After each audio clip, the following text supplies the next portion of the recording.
സർക്കാർ ജീവനക്കാരുടെ മുഴുവൻ ശമ്പളവും അക്കൗണ്ടിൽ നിക്ഷേപിക്കുമെന്ന് ധനമന്ത്രി തോമസ് ഐസക്. നോട്ട് പ്രതിസന്ധി മൂലം ആഴ്ചയിൽ 24,000 രൂപ മാത്രമേ പിൻവലിക്കാനാവൂ. പണം പിൻവലിക്കാനുള്ള RBI നിർദ്ദേശം സ്വീകാര്യമല്ലെന്നും തോമസ് ഐസക്.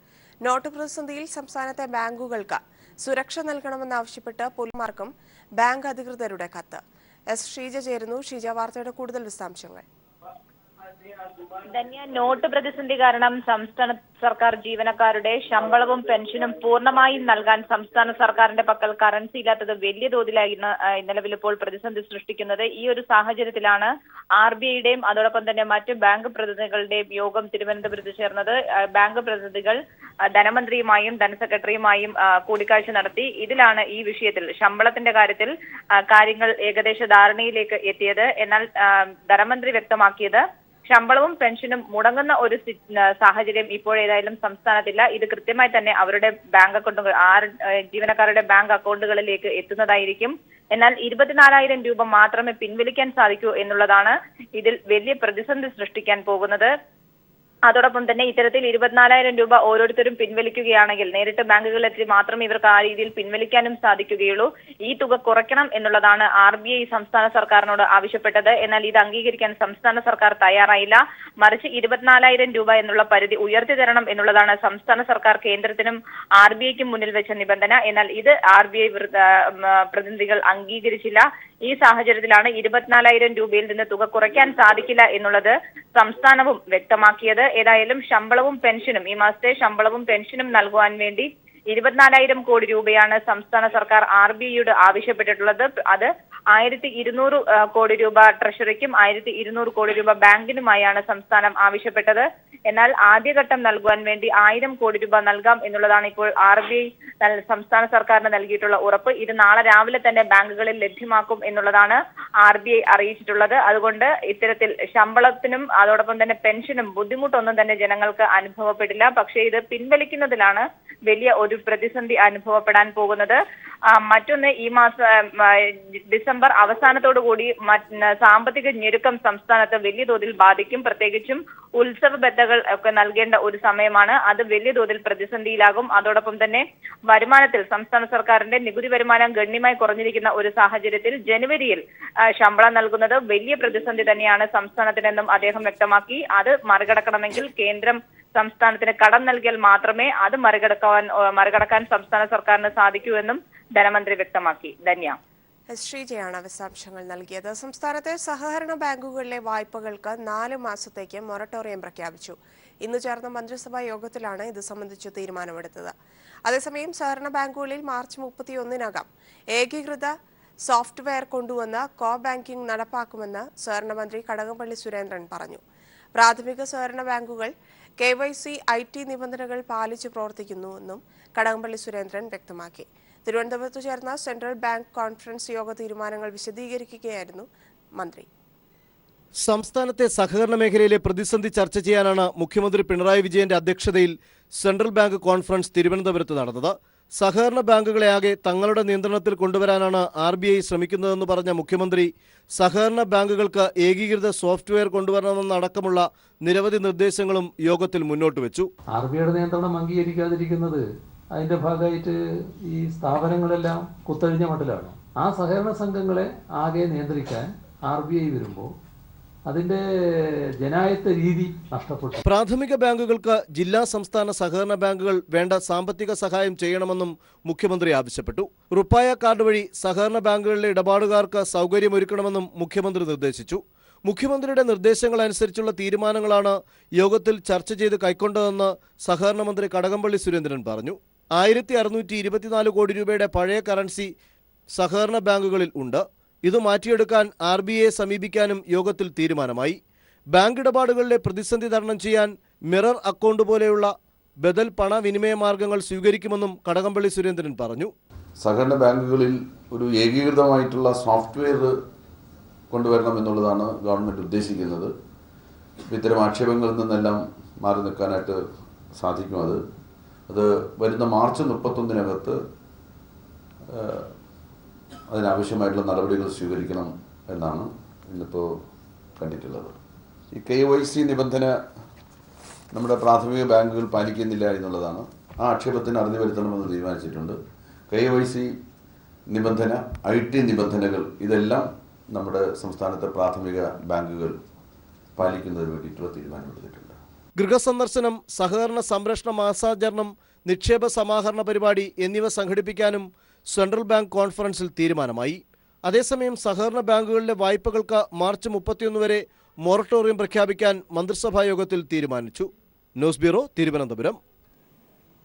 സംസ്ഥാനത്തെ ബാങ്കുകൾ കറൻസിയില്ലാതെ ഗുരുതര പ്രതിസന്ധിയിൽ. സുരക്ഷ നൽകണമെന്നാവശ്യപ്പെട്ട് പോലീസിനും കലക്ടർമാർക്കും ബാങ്കുകൾ കത്ത് നൽകി. പണമില്ലാത്തതിനാൽ ഉപഭോക്താക്കൾ അക്രമാസക്തരായേക്കുമെന്ന് ബാങ്കുകൾ കലക്ടർക്ക് നൽകിയ കത്തിന്റെ പകർപ്പ് പീപ്പിളിന് ലഭിച്ചു. നിക്ഷേപം പിൻവലിക്കാൻ എത്തുന്നവർക്ക് നോട്ട് നൽകാനില്ലാത്ത സാഹചര്യത്തിൽ പോലീസ് സംരക്ഷണം വേണമെന്നാവശ്യപ്പെട്ടാണ് ബാങ്കുകളുടെ കത്ത്. കറൻസി ഇല്ലാതെ ബാങ്കുകൾ അടച്ചുപൂട്ടുകയാണെന്നും സംരക്ഷണം വേണമെന്നും സംസ്ഥാനത്തിന്റെ ലീഡ് ബാങ്കായ കാനറ ബാങ്കിന്റെ മാനേജർമാർ ജില്ലാ കളക്ടർമാർക്ക് നൽകിയ കത്തിൽ ആവശ്യപ്പെടുന്നു. നവംബർ 30 മുതൽ ബ്രാഞ്ചുകളിലേക്ക് പണം വിതരണത്തിനെത്താത്ത സാഹചര്യത്തിൽ നിക്ഷേപം പിൻവലിക്കുന്നത് മരവിപ്പിക്കാൻ നിർബന്ധിതരായിരിക്കുകയാണ്. 1000, 500 രൂപ നോട്ടുകൾ നിരോധിച്ചതിനെ തുടർന്നുണ്ടായ സമ്മർദ്ദം നേരിടാൻ ആവശ്യമായ സംവിധാനമില്ല. റിസർവ് ബാങ്ക് അനുവദിച്ച പരിധിയിലുള്ള 24,000 രൂപയും ഉപഭോക്താക്കൾക്ക് നൽകാനാകുന്നില്ല. ഈ സാഹചര്യത്തിൽ നിക്ഷേപകർ അക്രമാസക്തരായേക്കാം. പോലീസ് സംരക്ഷണം വേണമെന്നാണ് അസോസിയേറ്റ് ബാങ്ക് മാനേജർമാർ കളക്ടർമാർക്ക് നൽകിയ കത്തിൽ ആവശ്യപ്പെടുന്നത്. സംരക്ഷണം ആവശ്യപ്പെട്ട് ബാങ്ക് മാനേജർമാർ നൽകിയ കത്ത് ശമ്പള ദിനത്തിൽ ബാങ്കുകൾ നേരിടാൻ പോകുന്ന പ്രതിസന്ധിയുടെ ആഴം വ്യക്തമാക്കുന്നു. MR സജേഷ്, തിരുവനന്തപുരം. നോട്ട് പ്രതിസന്ധിയും നഗ്രോദ ഭീകരാക്രമണവും പാർലമെന്റിന്റെ ഇരുസഭകളെയും പ്രക്ഷുബ്ധമാക്കി. പ്രതിപക്ഷ പ്രതിഷേധത്തിൽ പാർലമെന്റ് നടപടികൾ തടസ്സപ്പെട്ടു. നോട്ടുമാറ്റത്തിൽ വോട്ടിനിട്ട് ചർച്ചയില്ലെന്ന നിലപാടിൽ കേന്ദ്ര സർക്കാർ ഉറച്ചുനിന്നു. നഗ്രോദ ഭീകരാക്രമണത്തിൽ കൊല്ലപ്പെട്ട സൈനികർക്ക് ആദരാഞ്ജലികൾ അർപ്പിക്കണമെന്ന പ്രതിപക്ഷ ആവശ്യവും കേന്ദ്ര സർക്കാർ തള്ളി. അതേസമയം പതിവിൽ നിന്നും വ്യത്യസ്തമായി പ്രധാനമന്ത്രി നരേന്ദ്രമോദി ഇന്ന് ലോക്സഭയിലെത്തി. കാശ്മീരിലെ നഗ്രോദയിൽ നടന്ന ഭീകരാക്രമണത്തിൽ കൊല്ലപ്പെട്ട സൈനികർക്ക് ആദരാഞ്ജലികൾ അർപ്പിക്കാൻ തയ്യാറാകാത്ത കേന്ദ്ര സർക്കാരിന്റെ നിലപാടാണ് ഇന്ന് പാർലമെന്റിന്റെ ഇരുസഭകളിലും പ്രതിപക്ഷ പ്രതിഷേധത്തിനിടയാക്കിയത്. സൈനിക പരിശോധന പൂർത്തിയാക്കിയ ശേഷം പ്രതിപക്ഷ ആവശ്യം പരിഗണിക്കാമെന്ന് കേന്ദ്ര സർക്കാർ അറിയിച്ചു. അതിർത്തിയിൽ ജവാന്മാർ കൊല്ലപ്പെടുമ്പോൾ കേന്ദ്ര സർക്കാരിന്റെ നയം മൂലം രാജ്യത്തിനുള്ളിൽ സാധാരണക്കാരും മരിക്കുന്നതായി പ്രതിപക്ഷം കുറ്റപ്പെടുത്തി. ഭരണ പ്രതിപക്ഷ വാഗ്വാദത്തിലും കാര്യങ്ങൾ നീങ്ങി. നോട്ട് പ്രതിസന്ധിയിൽ വോട്ടിനിട്ട് ചർച്ചയില്ലെന്ന കേന്ദ്ര സർക്കാർ നിലപാടും ചോദ്യം ചെയ്യപ്പെട്ടു. വോട്ടിന് കേന്ദ്ര സർക്കാർ ഭയപ്പെടുന്നത് എന്തെന്നായിരുന്നു പ്രതിപക്ഷ പാർട്ടികളുടെ ചോദ്യം. ബഹളത്തിനിടയിലും തുടർന്ന ചോദ്യോത്തരവേളയിൽ പ്രധാനമന്ത്രി നരേന്ദ്രമോദി ലോക്സഭയിലെത്തി. വോട്ടില്ലാതെ ചർച്ച എപ്പോൾ വേണമെങ്കിലും ആരംഭിക്കാമെന്ന് സ്പീക്കർ സുമിത്ര മഹാജൻ നിലപാടെടുത്തെങ്കിലും പ്രതിപക്ഷ പാർട്ടികൾ സംയുക്തമായി അത് തള്ളി. രാജ്യസഭയിൽ സമാജ്വാദി നേതാവ് മുലായം സിംഗും കേന്ദ്ര ധനകാര്യമന്ത്രി അരുൺ ജെയ്റ്റ്ലിയും തമ്മിൽ വാക്കേറ്റമുണ്ടായി. സ്തംഭനം തുടർന്നാൽ സഭ പിരിച്ചുവിടേണ്ടി വരുമെന്ന് ഉപാധ്യക്ഷൻ PJ കുര്യൻ പലതവണ അംഗങ്ങൾക്ക് മുന്നറിയിപ്പ് നൽകുകയും ചെയ്തു. News bureau, Delhi. പോലീസിന്റെ മനോവീര്യം തകർക്കുന്ന നടപടികൾ ഉണ്ടാകില്ലെന്നും കഴമ്പില്ലാത്ത വിമർശനങ്ങൾ കാര്യമാക്കേണ്ടതില്ലെന്നും മുഖ്യമന്ത്രി പിണറായി വിജയൻ. കർത്തവ്യ നിർവഹണം നീതിപൂർവവും നിഷ്പക്ഷവുമാക്കണമെന്നും തെറ്റുകൾ വന്നാൽ തിരുത്തലിന് കാലതാമസം ഉണ്ടാകില്ലെന്നും മുഖ്യമന്ത്രി പറഞ്ഞു. സംസ്ഥാന പോലീസ് അസോസിയേഷന്റെ സ്പെഷ്യൽ കൺവെൻഷൻ ഉദ്ഘാടനം ചെയ്യുമ്പോഴായിരുന്നു പോലീസിനെതിരെ ഉയർന്ന വിമർശനങ്ങൾക്ക് മുഖ്യമന്ത്രി പിണറായി വിജയൻ മറുപടി നൽകിയത്. സർക്കാർ സ്വീകരിക്കുന്ന ഒരു ശൈലി ഇതാണ്. എന്തെങ്കിലും തെറ്റായ കാര്യങ്ങൾ സംഭവിച്ചിട്ടുണ്ടെങ്കിൽ ആ കാര്യം പരിശോധിക്കുന്നതിനും തിരുത്തുന്നതിനും ഒരു തരത്തിലുള്ള കാലതാമസവും ഉണ്ടാവില്ല. പോലീസ് സേനയുടെ മനോവീര്യം തകർക്കുന്ന ഒരു നടപടിയും സർക്കാരിൻ്റെ ഭാഗത്തുനിന്നുണ്ടാകില്ല എന്നുകൂടി സൂചിപ്പിക്കാൻ ഞാൻ ഈ അവസരം ഉപയോഗിക്കുകയാണ്. മാവോയിസ്റ്റ് വേട്ടയുടെ പശ്ചാത്തലത്തിലാണ് മുഖ്യമന്ത്രിയുടെ പ്രസ്താവന എന്നത് ശ്രദ്ധേയമായി. വിഭാഗീയമായ പ്രവർത്തനങ്ങൾക്ക് പോലീസ് സേനാംഗങ്ങൾ വശംവദരാകരുത്. ലോക്കപ്പിൽ 3ാം മുറ അനുവദിക്കില്ല. 3ാം മുറ ഉണ്ടായാൽ SIക്ക് മാത്രമാവില്ല, സർക്കിൾ ഇൻസ്പെക്ടർക്കുമെതിരെ നടപടി വരും. അഴിമതിക്കാരെ സേനയിൽ വെച്ചു പൊറുപ്പിക്കില്ല. മന്ത്രി Kadakampally Surendran, DGP Loknath Behra, ADGP B Sandhya, association ഭാരവാഹികളായ ബൈജു, അനിൽകുമാർ, ചന്ദ്രശേഖരൻ, മുതിർന്ന പോലീസ് ഉദ്യോഗസ്ഥർ എന്നിവർ സംസാരിച്ചു. News bureau, Thiruvananthapuram. കുഴൽപ്പണ ഇടപാടുകാരൻ കോടാലി ശ്രീധരന്റെ മകനെ തട്ടിക്കൊണ്ടുപോയ സംഭവം വഴിത്തിരിവിലേക്ക്. ആദ്യം തട്ടിക്കൊണ്ടുപോയ സംഘത്തിൽ നിന്നും അരുണിനെ തട്ടിയെടുത്തത് കോടാലി ശ്രീധരൻ നിയോഗിച്ച സംഘം തന്നെയെന്ന സംശയത്തിലാണ് പോലീസ്. തട്ടിക്കൊണ്ടുപോയ ആദ്യ സംഘത്തെ പൂർണ്ണമായി പിടികൂടുന്നതുവരെ മകനെ ഒളിവിൽ പാർപ്പിക്കാനാണ് ശ്രീധരന്റെ തീരുമാനം. അതേസമയം ശ്രീധരന്റെ മകൻ അരുൺകുമാറിനെ ഡിസംബർ 6-ന് ഹാജരാക്കാൻ ഹൈക്കോടതി നിർദ്ദേശിച്ചതിനെ തുടർന്ന് ആളെ കണ്ടെത്താനുള്ള തീവ്ര ശ്രമത്തിലാണ് പോലീസ്. ഈ മാസം 31-നാണ് കുപ്രസിദ്ധ കുഴൽപ്പണ ഇടപാടുകാരനും ഗുണ്ടാ നേതാവുമായ കോടാലി ശ്രീധരന്റെ മകൻ അരുൺകുമാറിനെ കോതമംഗലത്തെ വീട്ടിൽ നിന്നും 8-അംഗ സംഘം തട്ടിക്കൊണ്ടുപോയത്. കേസിൽ ഇതുവരെ 4 പേരെ പോലീസ് പിടികൂടിയിരുന്നു. ശ്രീധരന്റെ നേതൃത്വത്തിൽ മലപ്പുറം സ്വദേശികളുടെ 4 കോടിയോളം രൂപ തട്ടിയെടുത്തതിന്റെ പ്രതികാരമാണ് തട്ടിക്കൊണ്ടുപോകലിന് പിന്നിലെന്നാണ് അന്വേഷണത്തിൽ വ്യക്തമായത്. ഇതിനിടെ അരുണിനെ തട്ടിക്കൊണ്ടുപോകുന്നതിന്റെയും പ്രതികളിൽ ഒരാൾ സംഭവത്തെക്കുറിച്ച് വിവരിക്കുന്നതിന്റെയും വീഡിയോ പുറത്തു വന്നിരുന്നു. കണ്ണു മൂടിക്കെട്ടിയ അരുണിന്റെ ഇരുവശങ്ങളിലുമായി പോലീസ് പിടിയിലായ കൊടുവള്ളി സ്വദേശികളായ റഫീഖും മുസ്തഫയും ഇരിക്കുന്ന ദൃശ്യമാണ് ആദ്യം പുറത്തുവന്നത്. അരുണിനെ തട്ടിക്കൊണ്ടുവന്ന് മൈസൂരിൽ ഒളിവിൽ പാർപ്പിച്ചെങ്കിലും ഇവിടെ നിന്ന് മറ്റൊരു ഗുണ്ടാസംഘം അരുണിനെ തട്ടിക്കൊണ്ടുപോയെന്ന് പോലീസിന് മൊഴി ലഭിച്ചിട്ടുണ്ട്. ഇത് കേസ് കൂടുതൽ സങ്കീർണമാക്കി.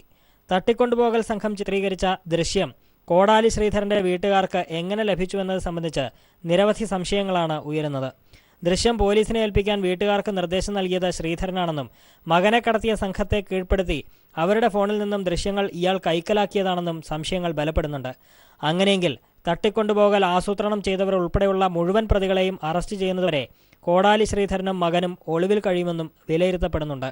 ഡിസംബർ 6-ന് അരുണിനെ ഹാജരാക്കണമെന്ന് ഹേബിയസ് കോർപ്പസ് ഹർജിയിൽ ഹൈക്കോടതി നിർദ്ദേശം നൽകിയിരിക്കുന്നതിനാൽ എത്രയും പെട്ടെന്ന് ആളെ കണ്ടെത്താനുള്ള തീവ്ര ശ്രമത്തിലാണ് പോലീസ്. അതോടൊപ്പം കേസിലുൾപ്പെട്ട മറ്റു പ്രതികൾക്ക് വേണ്ടിയും അന്വേഷണം ഊർജിതമായി നടക്കുന്നുണ്ട്. കൊച്ചിയിൽ നിന്നും KM ഉമേഷ്. പത്മനാഭസ്വാമി ക്ഷേത്രത്തിൽ ചുരിദാർ ധരിച്ച് സ്ത്രീകൾ പ്രവേശിക്കുന്നതിന് വിലക്ക് തുടരുന്നു. ചുരിദാർ ധരിക്കാമെന്ന എക്സിക്യൂട്ടീവ് ഓഫീസറുടെ ഉത്തരവ് ഭരണസമിതി ചെയർമാൻ മരവിപ്പിച്ചു. കാലത്തിന്റെ മാറ്റം അംഗീകരിക്കണമെന്നും പ്രതിഷേധത്തിന്റെ ആവശ്യമില്ലെന്നും ദേവസ്വം മന്ത്രി കടകംപള്ളി സുരേന്ദ്രൻ വ്യക്തമാക്കി. കഴിഞ്ഞ ദിവസമാണ് പത്മനാഭസ്വാമി ക്ഷേത്രം എക്സിക്യൂട്ടീവ് ഓഫീസർ KN സതീഷ് സ്ത്രീകൾക്ക് ചുരിദാർ ധരിച്ച് ക്ഷേത്രത്തിൽ പ്രവേശിക്കാമെന്ന ഉത്തരവിറക്കിയത്. ഇതേ തുടർന്ന് ഇന്ന് പുലർച്ചെയോടെ ക്ഷേത്ര ദർശനത്തിനെത്തിയ സ്ത്രീകളിൽ ചുരിദാർ ധരിച്ചവരെ മേൽമുണ്ട് ധരിക്കാതെ തന്നെ ക്ഷേത്രത്തിൽ പ്രവേശിപ്പിച്ചു. എന്നാൽ ഇതിനെതിരെ ക്ഷേത്ര പരിസരത്ത് ചില ഹൈന്ദവ സംഘടനകളും ഭക്തജനങ്ങളും പ്രതിഷേധവുമായി രംഗത്തെത്തി. തീരുമാനമില്ല, ഒരിക്കലും ഞങ്ങൾ അംഗീകരിക്കില്ല. ഈ തീരുമാനത്തിന് അംഗീകരിക്കാനെന്ന് വെച്ചാൽ അത് തെറ്റ് തന്നെയാണ്. ആ തെറ്റിനെ എന്നും എതിർത്തേ ഉള്ളൂ. ഭക്തജനങ്ങൾ എല്ലാവരും കൂടെ ഒരുമിച്ചാണ്, എല്ലാ വിവിധ സംഘടനകൾ ഒരുമിച്ചാണ് ഇതിനെതിരെ പ്രതികരിക്കുന്നത്. കാര്യം ഇത് ആചാരാനുഷ്ഠാനങ്ങളുടെ ലംഘനമാണ് ഇവിടെ നടക്കാൻ പോകുന്നത്. പ്രതിഷേധക്കാർ ക്ഷേത്രത്തിന്റെ പടിഞ്ഞാറേ നട ഉപരോധിക്കുകയും ചെയ്തു. സംഘടനാ പ്രതിനിധികൾ ഭരണസമിതി ചെയർമാനെ കണ്ടതിനെ തുടർന്നാണ് ജില്ലാ ജഡ്ജി കൂടിയായ ചെയർമാൻ എക്സിക്യൂട്ടീവ് ഓഫീസറുടെ ഉത്തരവ് തൽക്കാലം മരവിപ്പിക്കാൻ നിർദ്ദേശിച്ചത്. ഇതേ തുടർന്നാണ് പ്രതിഷേധങ്ങൾ അവസാനിച്ചത്. അതേസമയം കാലാകാലങ്ങളായി ക്ഷേത്രത്തിന്റെ ആചാരങ്ങളിൽ വരെ മാറ്റമുണ്ടായിട്ടുണ്ടെന്നും ഇതും അംഗീകരിക്കണമെന്നും ദേവസ്വം മന്ത്രി കടകംപള്ളി സുരേന്ദ്രൻ പറഞ്ഞു. പ്രതിഷേധത്തിന്റെ ആവശ്യമില്ലെന്നും മന്ത്രി പ്രതികരിച്ചു. കാലത്തിന്റെ മാറ്റം ഉൾക്കൊണ്ടുകൊണ്ട് ആരാധനാലയങ്ങളിലും വലിയ മാറ്റങ്ങൾ വന്നിട്ടുണ്ട്. അത്തരമൊരു മാറ്റമാണിപ്പോൾ ശ്രീ പത്മനാഭസ്വാമി ടെമ്പിളിൽ കാണുന്നത്. അതിലത്തെ വലിയ പ്രതിഷേധമൊന്നും ഉയർത്തിക്കൊണ്ടുവരേണ്ട കാര്യമുണ്ടെന്ന് എനിക്ക് തോന്നുന്നില്ല. രാജ്യത്തെ എല്ലാ അമ്പലങ്ങളിലും മാന്യമായി വസ്ത്രം ധരിക്കുന്നതായിട്ടുള്ള സ്ത്രീകൾക്ക് പ്രവേശനമുണ്ട്. ഏതായാലും ഹൈക്കോടതി നിർദ്ദേശപ്രകാരം ഇറക്കിയ ഉത്തരവ് മരവിപ്പിച്ച സാഹചര്യം കോടതിയെ അറിയിക്കാനാണ് ക്ഷേത്രം എക്സിക്യൂട്ടീവ് ഓഫീസറുടെ തീരുമാനം.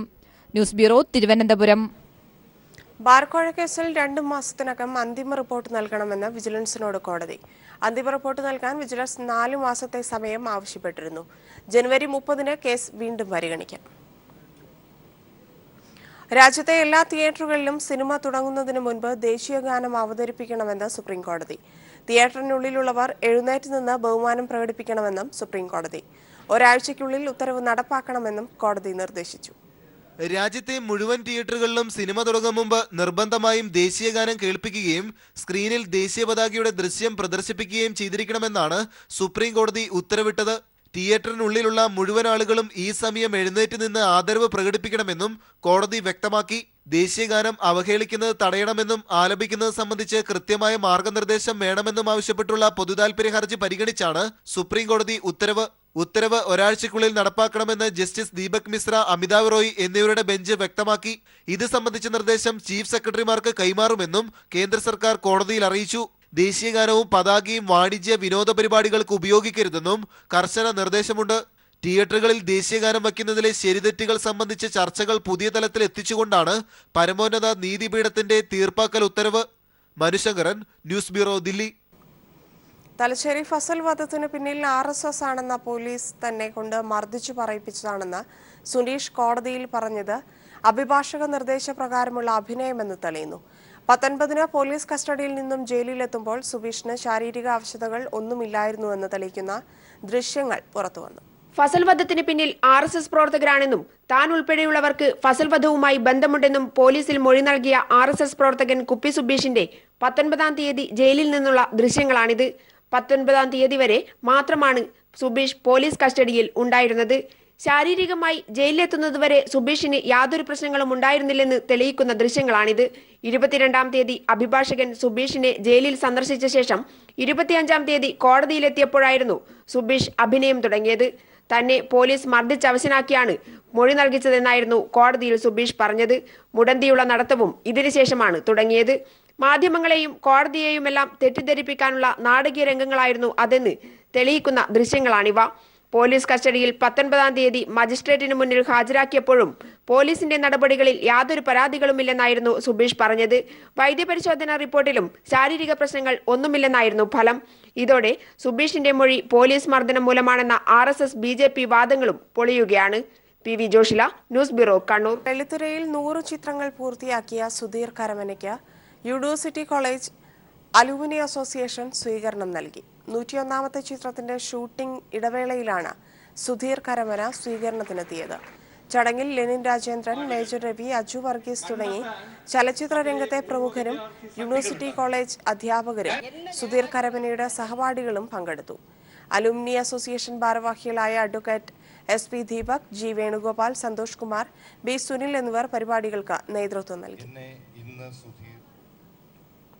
ഒരൊറ്റ ലോകം ഒരൊറ്റ ഭാഷ എന്ന പ്രസ്ഥാനത്തിന്റെ സ്ഥാപകൻ ബാബ അലക്സാണ്ടറിന് തിരുവനന്തപുരത്ത് സ്വീകരണം നൽകി.